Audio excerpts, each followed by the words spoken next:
un mausoleo a Franco que nunca previó, no tenía previsto ser enterrado allí, empezando por ahí. Punto número 1. El segundo, no se hizo a mayor gloria de ninguna dictadura, ni de ningún fascismo, ni de ningún régimen político. Se hizo precisamente como un lugar para conmemorar y recordar lo que había sido la guerra civil y servir no solo para honrar a los muertos de los dos bandos, sino para recordar a los españoles lo que había sido aquello. Allí están enterrados gente de los dos bandos, en un número muy parecido, por cierto. O sea que lo que tiene de positivo y de distinto en relación con otros monumentos parecidos es que es un lugar de concordia, por más que se hayan empeñado en presentarlo de otro modo.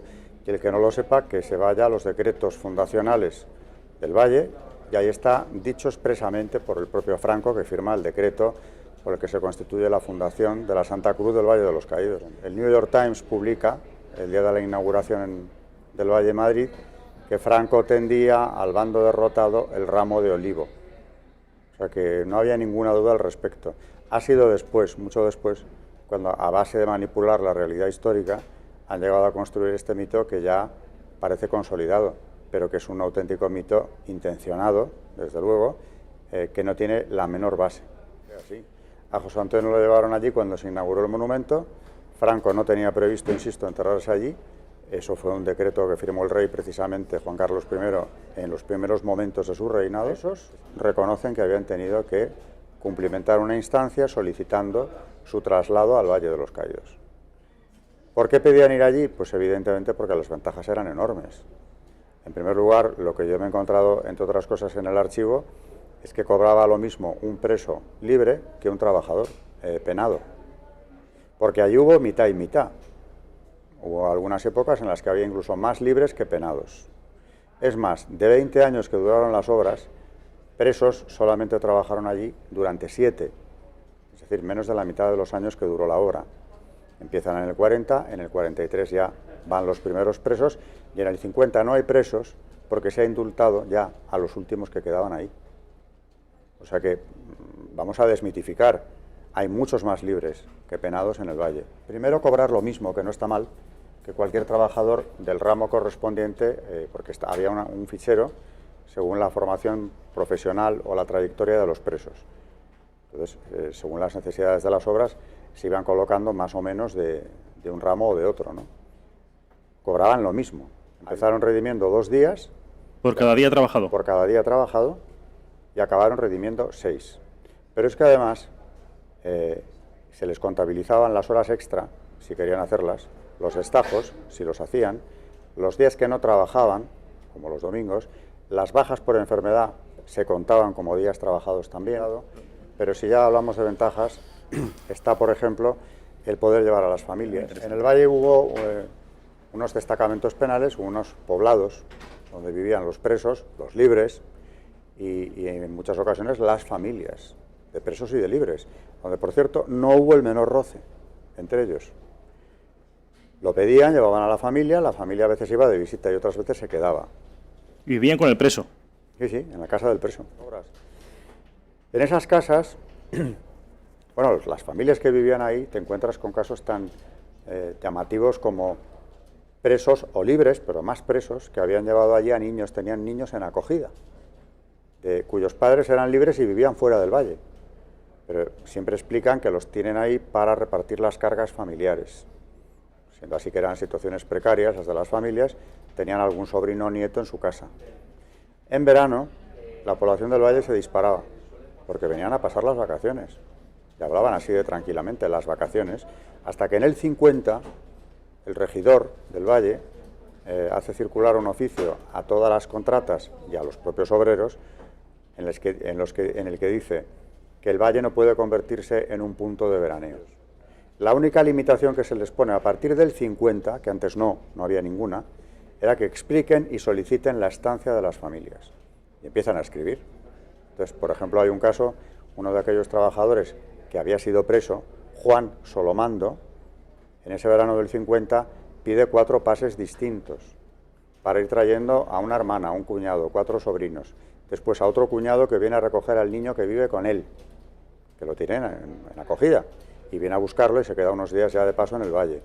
Y después de haber pasado por ahí 3 grupos distintos, ya en septiembre pide también la estancia de su suegra, que también se le concede. Al acabar la guerra se forman unas comisiones de revisión de sentencia, para revisarlas de los consejos de guerra. Y por esas comisiones quedan conmutadas la friolera de 16.300 penas de muerte, que no se van a cumplir, y se convierten en la pena inferior en grado, 30 años de prisión. De esos 30 años, que son los que empiezan a llegar al Valle, todos con delitos de sangre, yo no he visto ninguno que tuviera 30 años de cárcel que no tenga delitos de sangre. Y no estoy hablando de muertos en combate en la guerra, por supuesto no me refiero a eso. De retaguardia. La retaguardia. Y ahí están los consejos de guerra, que también he publicado en mi libro alguno de ellos. Algunos de estos presos tenían 2 penas de muerte y más, por lo que habían hecho en retaguardia. Bueno, pues de esos 30 años que les habían caído y venían de penas de muerte, algunos en 6, 5 años habían redimido la condena. Y en el 50, el arquitecto Diego Méndez ya le pide a Franco que aquellos últimos presos que aún había en el Valle sean indultados, porque eran pocos y tampoco tenía sentido. Y Franco dice que adelante. La historia es que muchos de estos, siendo libres, se quedan allí y siguen trabajando hasta que ya no había absolutamente nada que hacer. Ninguno fue allí forzado. No hubo trabajos forzados, no hubo esclavos, no hubo nadie que no trabajara cobrando, pero a los presos y a los libres, por supuesto, pero no hubo ningún preso que no cobrara, no hubo ninguno que no redujera su condena. Y aparte de colocarles, que algunos por supuesto se colocaron, se les ofrece la oportunidad de una vivienda en Madrid por un precio simbólico de alquiler, viviendas protegidas, claro, y se apuntan en la lista a los que quieren. Y por ese procedimiento muchos de los presos acaban viviendo en viviendas de protección oficial en la capital de España, después de haber estado en el Valle, pues algunos desde el 43 hasta el 50 y tantos. No he hablado de la escuela, a la cual asistían los hijos de los presos, los de los libres, los de los funcionarios de prisiones que vivían allí, todos juntos. El maestro de la escuela, Gonzalo de Córdoba, que había sido un preso republicano, con una trayectoria también que recojo en el libro, acabó siendo el maestro. A ese lo sacaron de la cárcel, le ofrecieron ir al Valle como maestro, es decir, ejercer su profesión en el Valle, pero naturalmente cobrando. Y sigue siendo maestro, pero ya allí. Todos ellos, por cierto, acabaron el bachillerato en el Instituto San Isidro de Madrid. Los traía Gonzalo de Córdoba, el maestro los traía a examinarse. Todos acabaron el bachillerato. Y de aquellos que yo he podido seguir la pista, de los que he podido, han ido a la universidad después.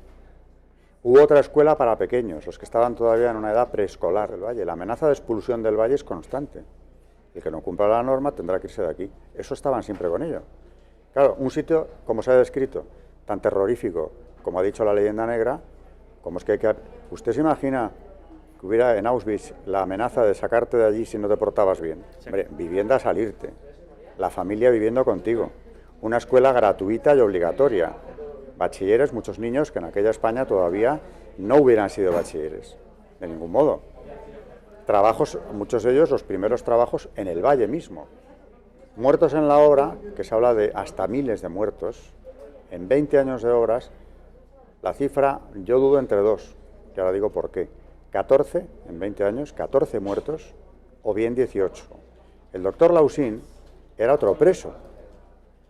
Era un médico que había sido republicano, que perteneció al Comité Rojo de Aravaca, pueblo en el que pasaron verdaderas atrocidades aquí en la Guerra Civil, y que al acabar la guerra también llega al Valle con una pena máxima, que la redime allí.